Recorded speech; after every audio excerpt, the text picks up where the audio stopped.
बड़ी खबर आ रही है। सब इंस्पेक्टर भर्ती 2021 पेपर लीक से जुड़ा हुआ यह प्रकरण है। मामले में आज राजस्थान हाईकोर्ट में सुनवाई अधूरी रही। अब मामले में कल फिर सुनवाई होगी। जस्टिस समीर जैन के एकल पीठ में सुनवाई होगी। मामले में राज्य सरकार की ओर से महाधिवक्ता राजेंद्र प्रसाद ने पक्ष रखा। आज इस मामले को लेकर सुनवाई होनी थी, लेकिन मामले में आज राजस्थान हाईकोर्ट में सुनवाई अधूरी रही है। मामले में कल फिर होगी इस मामले में सुनवाई। जस्टिस समीर जैन की एकल पीठ में सुनवाई होगी। मामले में राज्य सरकार की ओर से महाधिवक्ता राजेंद्र प्रसाद ने पक्ष रखा। बेहद अहम प्रकरण सब इंस्पेक्टर भर्ती 2021 पेपर लीक से जुड़ा हुआ यह मामला है। आज राजस्थान हाईकोर्ट में सुनवाई अधूरी रही। अब कल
राजस्थान हाईकोर्ट में इस मामले में सुनवाई होनी थी। सुनवाई शुरू हुई, लेकिन सुनवाई अधूरी रही।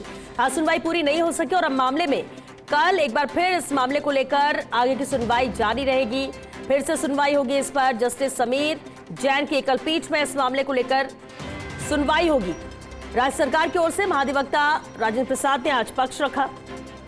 इंतजार सभी को है कि आखिर हाईकोर्ट की तरफ से इस बेहद अहम प्रकरण को लेकर आखिर क्या फैसला आता है।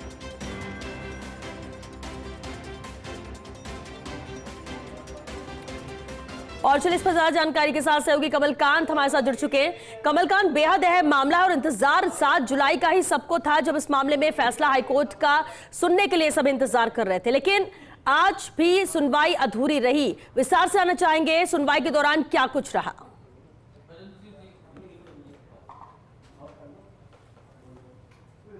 जी बिल्कुल श्वेता, बताना चाहूँगा कि आज भी सब इंस्पेक्टर भर्ती 2021 पेपर लीक से जुड़े मामले में राजस्थान हाईकोर्ट में सुनवाई हुई और राज्य सरकार की ओर से जो महाधिवक्ता हैं राजेंद्र प्रसाद, उन्होंने पक्ष रखा और करीब सवा घंटे जो सुनवाई उसमें जो एसओजी की तरफ से जो जांच की गई और किस दिन रिपोर्ट पेश की गई, ये सभी जानकारियाँ दी गई। हमारे साथ वर्तमान में मौजूद हैं अतिरिक्त महाधिवक्ता विज्ञान शाह। हम उन्हीं से जानते हैं कि आज कोर्ट में क्या कुछ रहा। सर, आज कोर्ट में क्या कुछ विशेष रहा, क्या सुनवाई में क्या कुछ रहा? देखिए, आज जो सुनवाई हुई है उसमें सबसे पहले राज्य सरकार द्वारा जो ऑब्जेक्शन पिटीशन की मेंटेनेबिलिटी को लेकर के लिया गया है उस पर सुनवाई चल रही है, जिसमें राज्य सरकार का स्पष्ट एजी साहब का आज कहना था कि जब राज्य सरकार ने कोर्ट के आदेश अनुसार निर्णय ले लिया है तो बिना निर्णय को चैलेंज किए हुए ये याचिका नहीं चल सकती। इसके अलावा कोर्ट के अंदर जो याचिकाकर्ताओं द्वारा कृत्य किए गए हैं अब तक याचिका के माध्यम से, वह सब भी कोर्ट को बताया गया। किस तरीके से पूर्व में एक याचिका लगाई गई, याचिका विड्रॉ की गई, फिर लिखित परीक्षा के बाद में पीईटी में पार्टिसिपेट हुआ, इंटरव्यू में पार्टिसिपेट किया, और जब सारे अपॉइंटमेंट ऑर्डर्स हो चुके थे उसके बाद में ये याचिकाकर्ता आए जिनको मेरिट असाइन हो चुकी थी। तो इनको ये सारे तथ्य पता थे, उसके बाद में भी इन्होंने वेट किया कि इनको नौकरी मिल जाती है तो सब ठीक है, नहीं मिलती है तो फिर इस याचिका के माध्यम से आए हैं। पुरानी याचिका का तथ्य पूरी कोर्ट में छिपा लिया गया, ना अपनी मेरिट नंबर के बारे में बताया गया।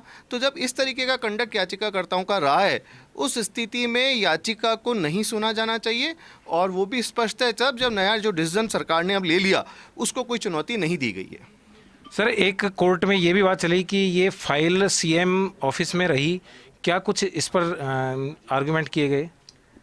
ये बात कोर्ट के सामने सिर्फ लिस्ट ऑफ डेट्स को लेकर के आई थी कि कब कब जब इवेंट एजी साहब द्वारा बताया गया कि किस किस तारीख को क्या क्या इवेंट्स हुए, तो उसमें कोर्ट ने सवाल पूछा कि 10-12-24 को जो मिनिस्टर्स की जो रिकमेंडेशन रिपोर्ट गई, उसके बाद में ये फाइल जो मुख्यमंत्री कार्यालय में रही, इसके बारे में क्या कहना है।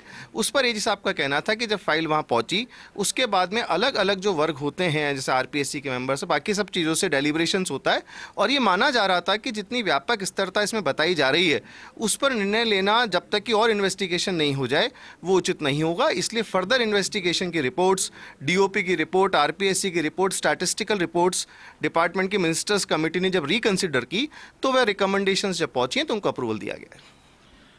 सर, कोर्ट में ये भी तथ्य सामने आए सुनवाई के दौरान कि 13/8 को एसओजी ने रिपोर्ट पेश की और 13/8 को ये याचिका दायर की गई, इसको लेकर क्या कहें?